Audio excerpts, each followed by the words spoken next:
Hello hello hello hello. வணக்கம். வள்ளிக்கு ஒரு நாதர், அரிச்சந்திராவுக்கு ஒரு விசாரிக்கிறேன். கம்ப ராமாயணத்தில் ஒரு கூலிக்கிழவி, மகாபாரதத்தில் சகுனி என்று சொல்லக்கூடிய என்ற வரிசையிலே பொன்னசகர் என்னும் பொன் காரியத்தில் செப்புகுல ஆசாரியாக அன்பான வணக்கம் உங்கள் முன் சமர்ப்பணம். Hello hello.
வந்துட்டீங்களா நீ மேல பாரு எப்படின்னு. தினம் அப்படியே கலகலன்னு இருக்கு. ஆமா. இருப்பினும் அனைத்திலும் வணங்கக்கூடிய நீங்கள் குலக்கடவுளாகிய முருகப்பெருமனை வணங்கிவிட்டு பிறகு என்னுடைய கதையை துவங்குகிறேன். ஏப்ப இங்க 6 சாமி மறந்துட்டேன். ஆசாமி மொத்தம் 7 சாமி தானே? ஆமாமா. ஓ 7 சாமியில முதல் சாமி முருகக்கடவுள். அதே சரி சரி. தீர்த்தகட்டு தேவர்மலை தேவரெல்லாம் வாழும் மலை புளியமட்டி சோலையிலே கண்ட வேலையா உமக்கு பூஜை முகாகுது பார் முருகா.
இறங்கி கூட ஊருக்கு போயிடலாம் சாமி. நீ இடம் இப்பயே கொண்டு போய் சேர்த்துட்டு நீ எடுக்கிறேன். என்னமா சொன்னீங்க அப்புறம் அதுக்கு அத்தனைக்கு வரும். ஓ கோவிந்தா கொண்டு போய் அங்கேயே சேர்த்துட்டு ஆமா போயிட்டு தான் வந்து ஆமா ஏய் போனாலும் பரவாயில்லடா, போயிட்டு முதல்ல தண்ணி ஊத்தி குளிச்சுட்டு கலையில குளிக்கிறது இல்ல. போட தண்ணி இல்ல. தண்ணி நின்று எங்கிட்ட வர வேண்டியதானே. உங்ககிட்ட வந்து எங்க ஆத்துலயே தண்ணி வந்தாலும் நம்ம கிட்ட தண்ணி வந்ததே வந்தாரு. 4 பேர் போயிட்டு வாங்க, வந்தனே என்னை பிடிச்சிட்டு உருவுங்க. எதை பிடிச்சிருக்கோம்? மூணுல பிடிச்சி உருவி அப்படி சட்டத்துன்னு தெளிங்க. சுத்தமா எந்த இருந்தாலும் போயிடும். சரி சரி அப்புறம் வந்து உட்கார்ந்து வாசிக்க நல்லா இருக்கு. சரி சரி இருந்தாலும் பரவாயில்லை. நான் யாருன்னு சொன்னமில்ல. நான் யாரோ பீதிங்கிறியா? அப்புறம் அதை திங்கிற பசங்களோட வந்து அப்புறம் அந்த புத்தி தான் இருக்கு. நீங்க நான் யாருன்னு சொன்னேன். ஆனா நான் யாருன்னு தெரியுமா? அவங்களை எழுப்பிடு. எதுங்க இப்படி உட்கார்ந்து அவங்க எல்லாம் படுத்திருந்து எனக்கு கதை மறந்து போய் எழுப்பிடுங்க. எழுப்பிடு எழுப்பிடுங்க. நான் அப்புறம் வந்தனா தண்ணி போட்டு எழுப்புவேன். என்ன தண்ணி? ஐயோ பாட்டில் தண்ணி நினைச்சுக்க. அப்புறம் தண்ணி சொல்றேன் நானு. அப்புறம் பச்சை தண்ணி எழுப்பிடுங்க. என்ன ஆரம்பத்துல இப்ப வந்து பிரதத்தை எப்படி ஆரம்பமா பாதி போயிடுச்சப்பா. பாதி போனாலும் மீதி இருக்கிறவங்க உட்காந்துருக்குமா இல்லையா? ஆமா எந்திரிச்சு வாங்க நீ பேச. இருப்பிடு. நான் யாருன்னு சொன்னா தானே உங்களுக்கு தெரியும். ஆமா செக்கணும் திருக்கணும் என்று சொல்வார்கள் என்னுடைய ஊர். செக்கல் செக்கல்ல என்ன இதான் சொல்ற? செக்கனம் திருக்கூர். ஓ அந்த ஊரிலே மறிக்குழுந்து மார்வேந்தர் மாணிக்க தட்டாத்தி ஈண்டெடுத்து செம்புகுல ஆசாரி என்பது என்னுடைய பெயர். உன் பேர் செம்பவளா? சரியா? ஆமா. சரி சரி செம்புகுல ஆசாரி. என்ன செய்யுது?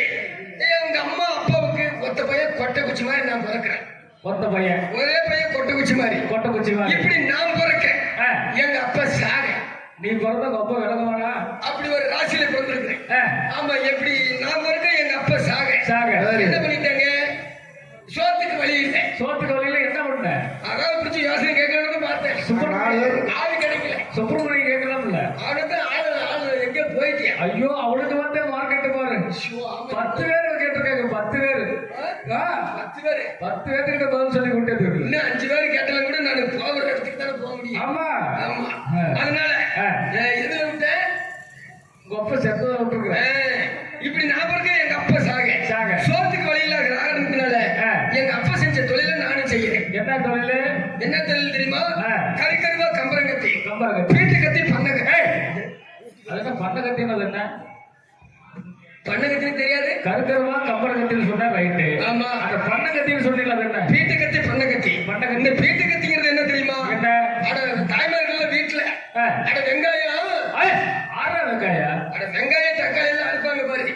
அதுக்கு பேரு தான் வீட்டு கத்திங்கிறது. அது எங்க வீட்டுல மணகத்தின்னு சொல்றாங்க. என்னது? அட மனையில இருக்கிற கத்தி மணகத்தி. பூரிக்கத்தி. அது எங்க ஊர்ல உங்க ஊர்ல அப்படி அருவன்னு சொல்லுவாங்க. எங்க ஊருக்கு ஆசைப்படல இன்னும் வீட்டு கத்தின்னு சொல்றேன். சரி வீட்டை கத்தி. அதுக்கு அறுக்கிறதுக்கு பேரு தான் வீட்டை கத்தி. சரி. இந்த பண்ணகத்திங்கிறது என்னன்னு தெரியுமா? என்னது? காட்டுல என்ன என்னது? நீ காக்காவுல 4 வச்சிருக்கீங்க. அதெல்லாம் தெரியும். காக்காவோட இல்லப்பா. மல்லிகை கடையில அதெல்லாம் தெரியும் சொல்றேன். அந்த டவுன் பஸ்ல ஏத்துனேன். மார்க்காலத்துக்கு வச்சிருக்கீங்களா? அது அந்த அதாவது வந்து காட்டுல கம்பு சோளம் விதைப்பாங்க. அந்த கம்பு சோளத்துக்கு பக்கத்துல என்ன முளைக்கு? என்ன முளைக்கு?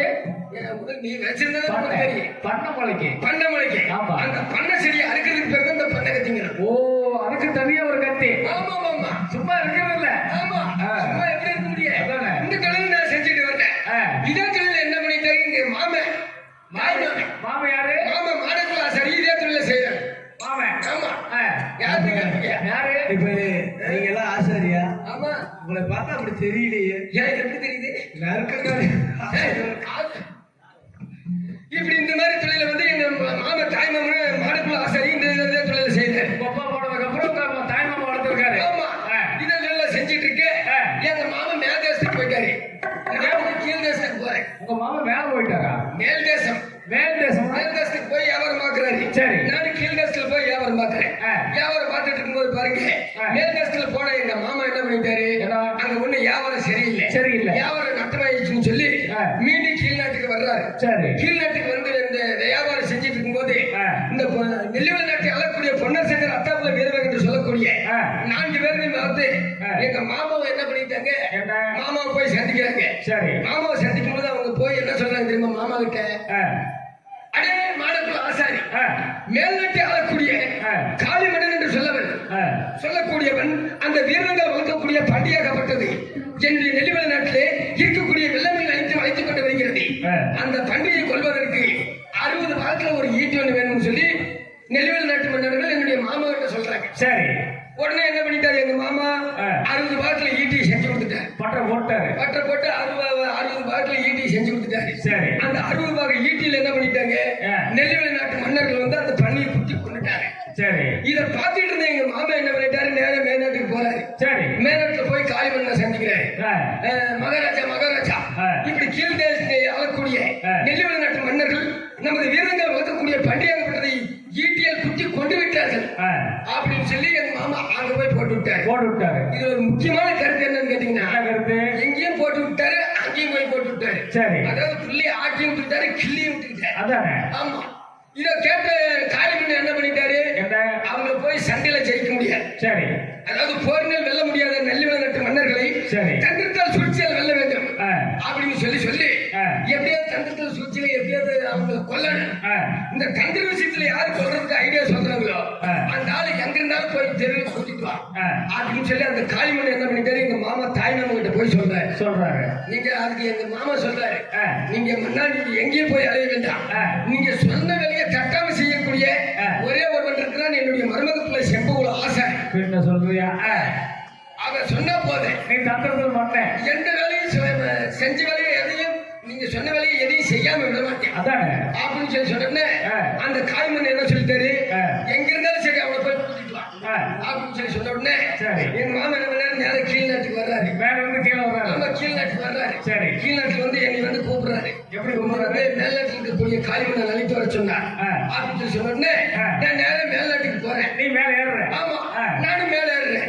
மேல போய் அவர் என்ன பெரிய அரசர் அல்லவா, அவரை போய் பணிவா வணங்குவேன் அப்படின்னு சொல்லி நேரம் மேல்நாட்டுக்கு போறேன். மேல்நாட்டுல போய் காளிமண்ணை சந்திக்கிறேன். காளிமண்ணை சந்திச்சு போய் அவரை வணங்குறேன். எப்படி வணங்குறது தெரியுமா? எப்படி?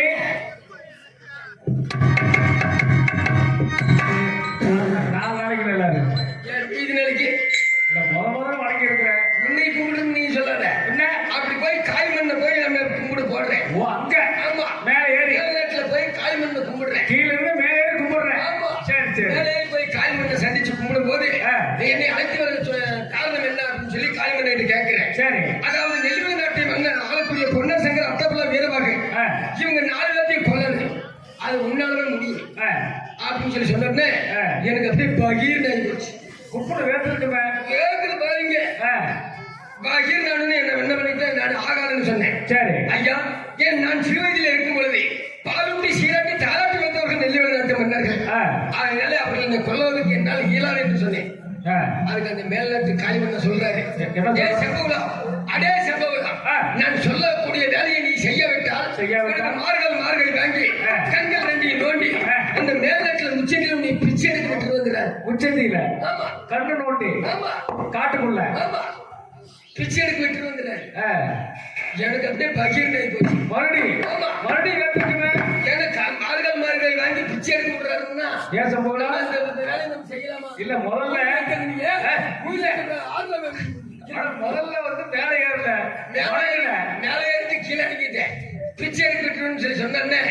எனக்கு அப்படியே பயம் வந்துருச்சு. சரி எப்படி இருந்தாலும் சாவறான்னு உறுதி ஆகி போச்சு. எப்படிதான் சாவறா உறுதி ஆகி போச்சு. அந்த நெல்லிமலை நாட்டு மன்னர்கள் கையில சாவற விட இந்த காய்மண்ண கையில சாவலாம் அப்படின்னு சொல்லி நேரம் என்ன பண்ணிட்டேன்? நீங்க என்ன வேலை நெல்லிமலை பண்ணாங்க? அந்த அதாவது வந்து மேல்நாட்டுல காய்மண்ண கிட்ட சாவறதை விட இந்த கீழ்நாட்டுல ஆகக்கூடிய நெல்லிமலை நாட்டு மன்னர் கையில செத்துப்பாங்க அப்படின்னு சொல்லி சொன்னாரு. நீங்க என்ன வேலை சொல்றீங்க சொல்லுங்க அப்படின்னு அதுக்கு அந்த காய்மண்ணன் சொல்றாரு. அதாவது அவர்கள் 4 பேரை கொண்டு விட்டு வந்தால் இந்த மேல்நாட்டில் இருக்கக்கூடிய 56 தாசில்களை உனக்கு பகுதி நாடு பட்டயம். ஆமா, பகுதி நாடு பட்டயம். சரி. அதாவது ஆட்டுக்கு ஒரு குட்டி, குட்டிக்கு ஒரு ஆடு. ஆட்டுக்கு ஒரு குட்டி, குட்டிக்கு ஒரு ஆடு. மொத்தத்துல பட்டியே நமக்கு பட்டிய உனக்கு. ஆமா. குடியிருக்கிற 3 மரக்கா, குட்டி சவத்துக்கு 6 மரக்கா. குட்டி சவத்துக்கு எப்படி 6 மரக்கா கொடுப்பாங்க? அண்ணே இதுல ஒரு முக்கியமான கருத்தை நான் கேளுங்க. என்ன கருத்து? இப்போ வந்து குடியிருக்கிற வீட்டுக்கு வந்து 3 மரக்கா. 3 மரக்கா. அவங்க வந்து இந்த மாதிரி திருவிழா வச்சா உங்களுக்கு வரி போடுறாங்க, வீட்டுக்கு வீட்டுக்கு வரி போடுறாங்க. அவங்க கொடுத்துறாங்க. அதாவது பக்கத்துல வந்து காலி நிலம் இருக்கு. காலி நிலம் இருக்கும்போது தன் பேர்ல பட்டா போட்டு வச்சிருக்கேன். என்ன பண்ணிட்டு பக்கத்துல இருக்கிறவன் பட்டா போடலைன்னா தான் பேர்ல பட்டா போட்டு அந்த பேர் இடத்த அவங்க பேர்ல எழுதி வச்சுட்டு போயிருவேன். அந்த இடத்துக்கார என்ன பண்ணா அப்புறம் மந்தையில வந்து ஆலமரத்துக்கு கஞ்சி கஞ்சிட்டு உட்காந்துருக்கேன். அது எப்படி இருக்குனாலும் குட்டிச்சாலத்துக்கு மெயினா வரி கட்டணும். ஆமா அப்படின்னு சொல்லி சொன்ன உடனே குடியிருக்கிற வீட்டுக்கு 3 மரக்கா, குட்டிச்சாலத்துக்கு 6 மரக்கா. அது மட்டும் இல்ல, உனக்கு 16 வயதுல ஒரு பெண் செல்வ கல்யாணமும் முடிஞ்சு வருகிறேன். 16 வயசுலயா? 60 வயசு இருக்க மாட்டேங்குது. 16 வயசுலயா? அப்படி கிடையாதா? 16 வயசுல ஒரு பொம்பளை பிள்ளைய கல்யாணம் பண்ணி சொன்னோம்னா நம்ம சும்மா இருக்குமா? நம்பி கல்யாணம் 4 பேர் தூக்கிட்டு போய் போடுவாங்க.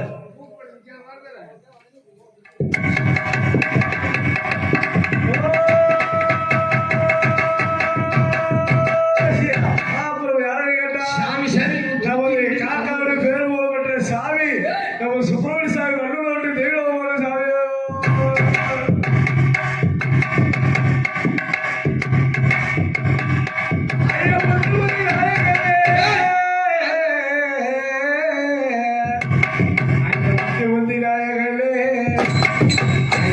சரஸ்வதியே பிறந்து சுப்பிரமணிய காணவே சுப்பிரமணியம் எங்க போனார்?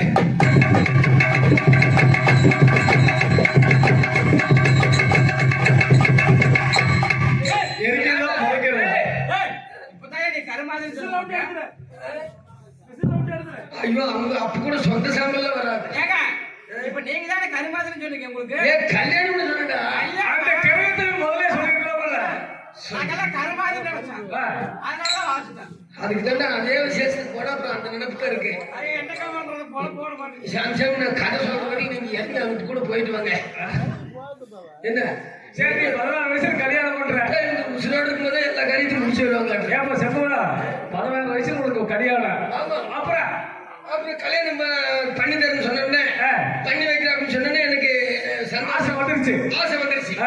சந்தோஷம், மிகுந்த சந்தோஷம், ரொம்ப மகிழ்ச்சி. கல்யாணம் பண்ண போறப்ப இந்த கட்டி இருக்கிறதெல்லாம் அவங்க கொடுத்துட்டு போ. உனக்கு வருஷம் கும்பிடுறதுக்கு. என்னது வருஷம் கும்பிடுறதுக்கு?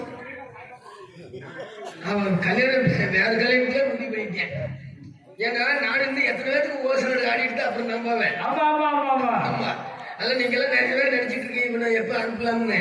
அவ்வளவு சீக்கிரத்துல போக மாட்டேன். அதானே ஏற்பட்ட பேருக்கு ஓசனை ஆடாம நான் போக மாட்டேன். 100 வருஷத்துக்கு நல்லா இருக்கு. அப்படி சொல்ற மாப்பிள்ள. மாப்பிளையா?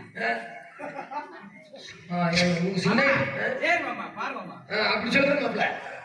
அப்படின்னு சொல்லி சொன்னோன்னே சரின்னு சொல்லி எனக்கு மிகுந்த சந்தோஷம் வந்துருச்சு. 16 வயசுல ஒத்துக்கிறேன்.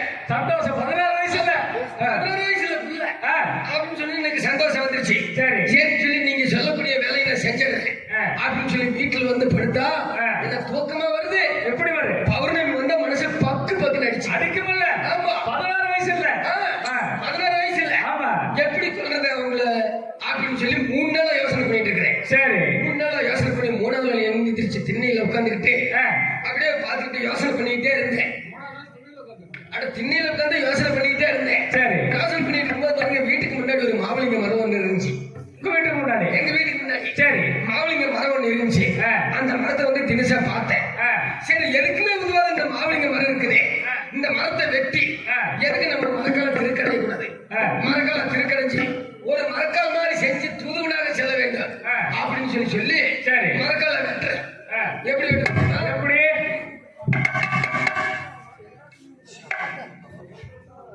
எப்படிப்பா வெட்டுற? சொல்றேன். வெளியிலயும் நிக்க முடியல, உள்ளவும் உட்கார முடியல. இலை புட்டாவதா? அப்படியே ஒழுகுது. நம்பி ஆக்கிற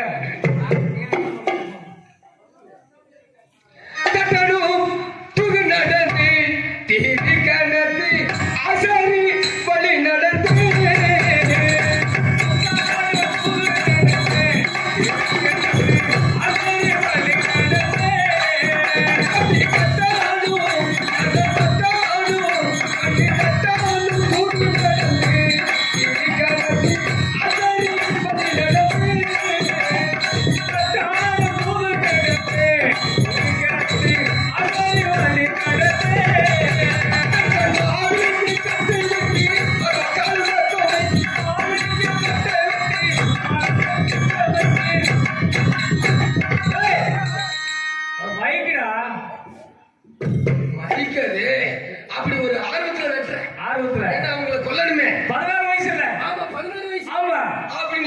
மாவிங்க மரத்தை வெட்டிட்டு இருக்கிறேன். ஆ. அப்படி மாவிலிங்க கட்டை வெட்டி அதை கழுவ துடைத்து மாவிலிங்க கட்டை வெட்டி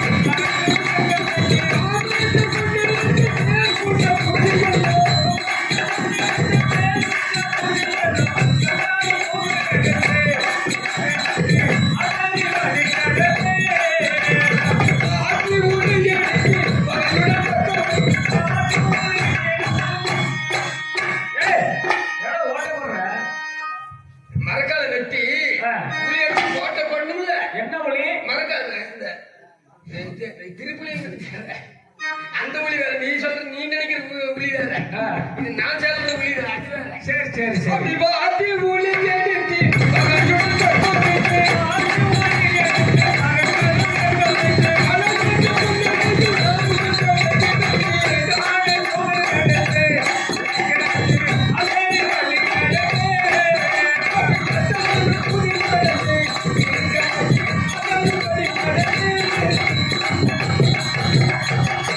இப்படி மரக்கால வெட்டி சரி. சிங்கள் அந்த மரத்தை வெட்டி மரக்கால திருக்கடைஞ்சு ஆ. என்ன பண்ணிட்டேன் எங்க அம்மா கழுத்துல இருக்கிற காப்போட பொண்ணு எடுத்து ஏச போகலாம்.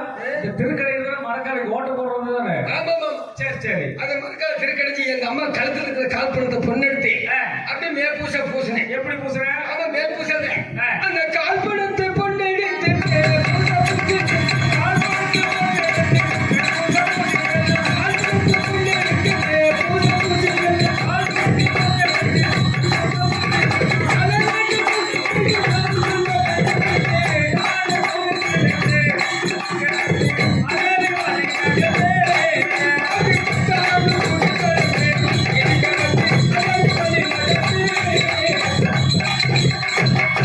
அப்படி மரக்கால திருக்கடைஞ்சு சார். கால் பணத்தை பொண்ணு எடுத்து மேற்பூச பூசி பூசி. அப்படி நல்லா அழகா செஞ்சுட்டேன். ஆ.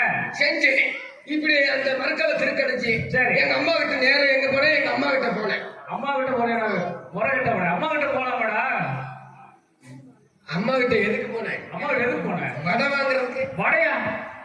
விட ஆசீர்வாதம் வாங்குறதுக்கு போறேன். ஓ ஆசீர்வாதம். ஆசீர்வாதம் போகிறதுக்கு போறேன். எங்க அம்மா கிட்ட போய் அம்மா தாயே அந்த நெல்லுவ நாட்டு ஆளக்கூடிய பொன்னரசங்கர் அத்தப்பல வீரவாக 4 பேர்த்த கொல்லணும், அதுக்கு நீ எனக்கு ஆசீர்வாதம் கொடுக்கணும். பண்ணறியா? கொல்றதுக்கு ஆ. கொல்றதுக்கு போகணும், அதுக்கு ஆசீர்வாதம் வேணும் அப்படின்னு சொல்லி சொன்ன உடனே எங்க அம்மா சொல்லுது, அடே தம்பி நீ அவங்களை கொல்ல போகாத. போகாத. ஏன்னா சின்ன வயசுல இருக்கும் பொழுது காலா பசுவை ஓட்டி கொடுத்து உன்னை பாலூட்டி சேர்ந்து தாளாத்தி வளர்த்தவங்க நெல்லுவெளி நாட்டு மன்னர்கள், நீ அவங்களை கொல்லாத தம்பி அப்படின்னு சொல்லி சொல்லிச்சு. நானும் கொஞ்ச நேரம் யோசனை பண்ணி பார்த்தேன். சரி. எங்க அம்மா பேச்சை எதுவுமே கேட்க கூடாது. நீ கேட்க மாட்டியா? ஆமா கேட்கறதா இல்ல. எங்க அம்மா பேச்சை கேட்கவும் கூடாது. அம்மா இப்ப கடைசியா கேட்கிறேன், எனக்கு விட ஆசீர்வாதம் கொடுப்பியா கொடுக்க மாட்டியா அப்படின்னு சொல்லி சொல்ல, நான் கொடுக்கவே மாட்டேன் அப்படின்னு சொல்லி சொல்லிச்சு. சரி சரி நீ கொடுக்காட்டி போ, போ. நான் நேரா போய் பொண்ணு நல்லா புறவத்தையும் சோழி முடிச்சிட்டு வர்றேன் அப்படின்னு சொல்லி சொல்லிட்டு போகும்போது அதுக்கு எங்க அம்மா சொல்லுது, என்னன்னு? அடே தம்பி என்னுடைய பேச்சை நீ போறாய், போவாய் வருவாய், பொண்ணுடைய வாழ்க்கை இறையாவாய், சரி. சாவாய் வருவாய், அந்த சங்குடைய வாழ்க்கை இறையாவா என்று சொல்லிச்சு. அப்படியே ஆயிடுறியா? எனக்கு அப்படியே பகீர்னே போச்சு. பாடி குப்பிடு வேப்பிருக்கு. குப்பிடு வேத்திச்சு. வேக்கணுமே. எனக்கு அப்படியே வந்தது மாதிரி கோபம் வந்துருச்சு. நாய் பீக்கிற மாதிரி கோவம் வந்துச்சுன்னா அப்படிதான் வரும். எனக்கு கோபம் வந்துச்சு. சரி கோபம் வந்து நான் சும்மா இருப்பா. நீ சும்மா இருப்பீங்க. சும்மா எப்படி இருக்கு? எப்படி இருப்பீங்க? அப்படியே கையில் முடிச்சுட்டு ஆட்டினேன். எதைய? மரக்கால சரி சரி. மரக்கால கையில் முடிச்சுட்டு ஆட்டி அடி போடிய கெழுத்து முண்டை ஏய் எங்கடா கால் தூக்குற? அப்படின்னு எங்க அம்மா போய் எத்தி வச்சுட்டு பெத்த தாயும் சரி பட்டி நாயும் சரி அப்படின்னு சொல்லி பெத்த தாயை கெட்டி வச்சுட்டு நேரா எங்க போறேன், நெல்லுவெளி நாட்டு கோட்டைக்கு போறேன். நேரா எங்க போறேன், நெல்லுவெளி நாட்டு கோட்டைக்கு போறேன். எப்படி போற? நெல்லுவெளி நாட்டு கோட்டைக்கு தூதுவனாக போகணும். எப்படி போகணும் தெரியுமா? எப்படி?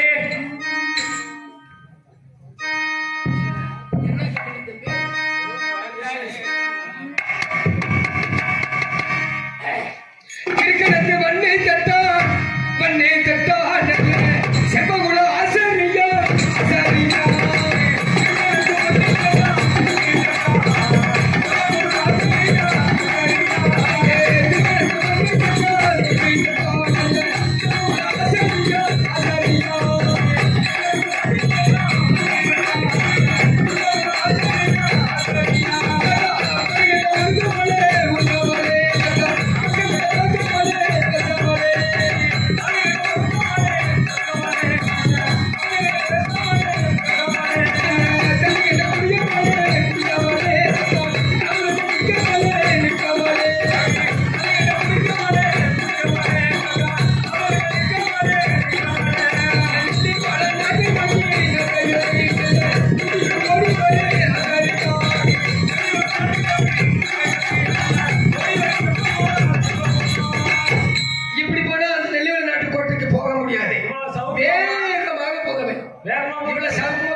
ஏன்னா நெல்லுமலை நாட்டு கோட்டைக்கு முன்னாடி சாதாரணம் அப்படின்னா இப்படி ஓட்டோட்டமா போனேன். ஆ. ஓட்டோட்டமா போய் பொண்ணாண்டவரை சந்திச்சேன். சந்திச்சியா? சந்திச்ச உடனே அந்த பொண்ணரை கொல்லணும்னா சாதாரணமா ஆ. தந்திரமா தான் கொல்லணும் ஆமா. அப்படின்னு சொல்லி அந்த ஒரு நாள் இரவு இருந்துட்டு ஆ. அதிகாலை கொல்லணும்னு சொல்லி மரக்கால கொடுத்துருக்கிறேன். எப்படி கொடுத்த? பொண்ணாண்டை வச்சு கொடுத்துருக்கிறேன். ஆ. இப்ப விடிச்சு போச்சு. விடிஞ்சிச்சு. முறையருக்கு செல்லக்கூடிய பஸ் ஒரே டிக்கெட் தான். ஓய்வு, ஓய்வு, இப்படி ஓய்வு. பொண்ணாண்டவரை சந்திச்சு ஆ. நான் கொடுத்த மரக்காலை கொடுங்கள் ஆ. அப்படி என்று வாங்கிக் கொண்டு ஆ. அது சீக்கிரமாக சிவசோழ ஆச்சரிய